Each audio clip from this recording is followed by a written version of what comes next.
আসসালামু আলাইকুম। সকলকে আমন্ত্রণ আনন্দ টিভি সংবাদে। আপনাদের সঙ্গে আছি আমি শারমিন মনির। আবারও দেশের খবর। মুক্তিযুদ্ধ বিষয়ক মন্ত্রী মোজাম্মেল হক বলেছেন, বঙ্গবন্ধু হত্যায় জড়িত খুনিরা জিয়ার আদর্শে পরিচালিত, আর জিয়ার পরিবার বিভিন্ন হত্যাকাণ্ড ও অপকর্মে জড়িত। বুধবার বিকেলে দিনাজপুরের বিরলে নবনির্মিত বিরল মুক্তিযোদ্ধা কমপ্লেক্সের উদ্বোধনী অনুষ্ঠানে প্রধান অতিথির বক্তব্যে এসব কথা বলেন তিনি। বিরল উপজেলা নির্বাহী কর্মকর্তা মাহমুদা সুলতানার সভাপতিত্বে এতে বিশেষ অতিথির বক্তব্য প্রদান করেন নৌ পরিবহন প্রতিমন্ত্রী খালিদ মাহমুদ চৌধুরী সহ আরও অনেকে। সার্বজনীন শারদীয় দুর্গোৎসব উদযাপন উপলক্ষে কেরানীগঞ্জের কলাতিয়া ইউনিয়নের বেশ কয়েকটি মন্দিরের পূজা উদযাপন কমিটির হাতে উপহার হিসেবে নগদ অর্থ তুলে দেন সাবেক খাদ্যমন্ত্রী ও স্থানীয় সংসদ সদস্য কামরুল ইসলাম। বুধবার সন্ধ্যায় উপজেলার কলাতিয়া বাজার এলাকায় মন্দির পরিদর্শনকালে তিনি উপহার প্রদান করেন। এ সময় কেরানীগঞ্জ মডেল থানা আওয়ামী লীগের আহ্বায়ক ইউসুফ আলী চৌধুরী সেলিম সহ অন্যান্যরা উপস্থিত ছিলেন। দেখছেন আনন্দ টিভি সংবাদ, সঙ্গে আছি শারমিন মনির। পাবনায় চাঞ্চল্যকর বিল্লাল মিশরি হত্যাকাণ্ডের সাথে জড়িত মূল আসামি চরমপন্থী নেতা আবুল ওরফে আবু সহ 2 আসামিকে গ্রেফতার করল পুলিশ। গেল রাতে ঢাকার আশুলিয়া থানা এলাকা থেকে তাদের গ্রেফতার করা হয়। এ সময় তাদের কাছ থেকে অস্ত্র, গুলি ও একটি মোটরসাইকেল উদ্ধার করা হয়। আসামিরা আদালতে 164 ধারায় জবানবন্দি প্রদান করে বলে জানান পাবনার অতিরিক্ত পুলিশ সুপার মাসুদ আলম।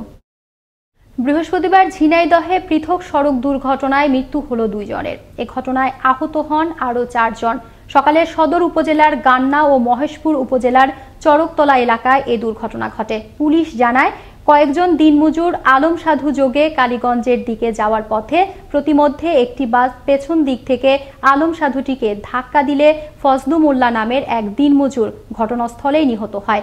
অপরদিকে মহেশপুর শহর থেকে এনজিও কর্মী দেবদাস মণ্ডল মোটরসাইকেল যোগে বাড়ি ফেরার পথে বিপরীত দিক থেকে আসা একটি ট্রাকের সাথে সংঘর্ষ হলে ঘটনাস্থলেই তার মৃত্যু হয়।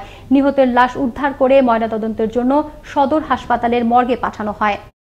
ত্রুটিপূর্ণ নলকা সেতুর কারণে সিরাজগঞ্জের বঙ্গবন্ধু সেতু পশ্চিম সংযোগ মহাসড়কের প্রায় 50 কিলোমিটার এলাকা জুড়ে সৃষ্টি হয় তীব্র যানজট।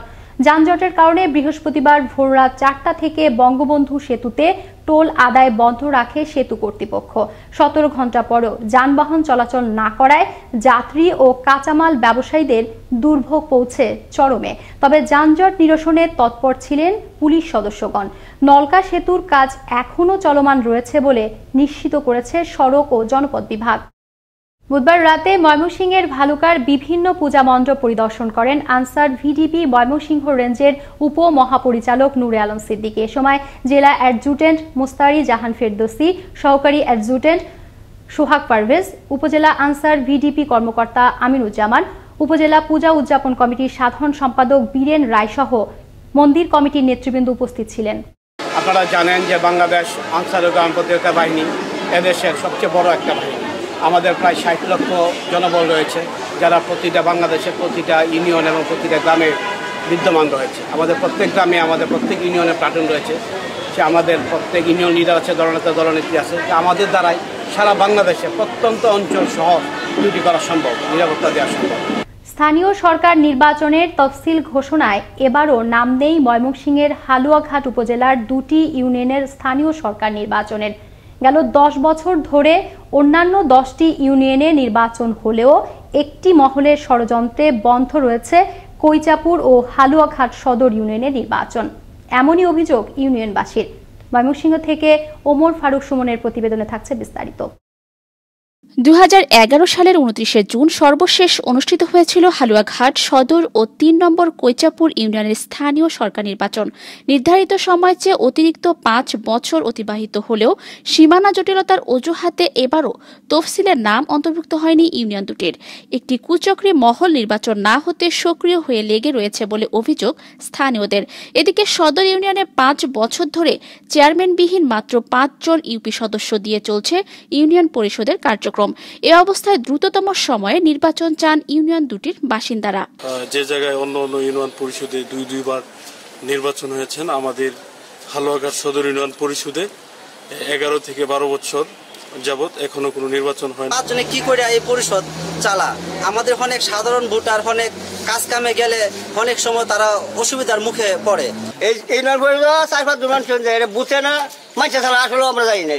সকল জটিলতা নিরসন করে দ্রুততম সময়ে নির্বাচন দেয়া উচিত বলে মনে করেন এ দুই জনপ্রতিনিধি।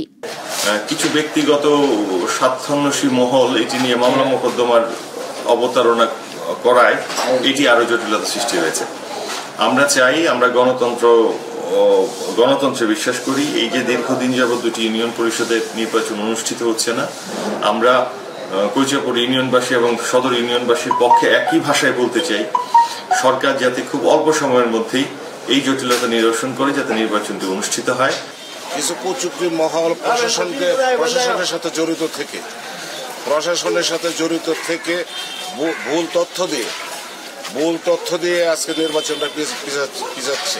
নির্বাচন যাতে অনুষ্ঠিত হয় সেজন্য কাজ চলছে এবং সীমানা জটিলতা নিরসন কল্পে 5 সদস্যের তদন্ত কমিটি গঠন করা হয়েছে বলে জানান এই কর্মকর্তা।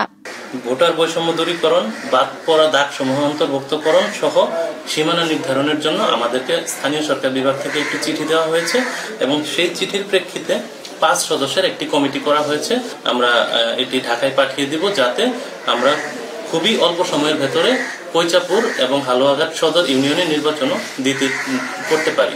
দ্রুততম সময়ে অনুষ্ঠিত হবে স্থানীয় সরকার নির্বাচন, ফিরে আসবে কাঙ্ক্ষিত সেবা, এমনটাই প্রত্যাশা সবার। নয়নমণি, আনন্দ টিভি, ন্যাশনাল ডেস্ক। এবার আবহাওয়া সংবাদ।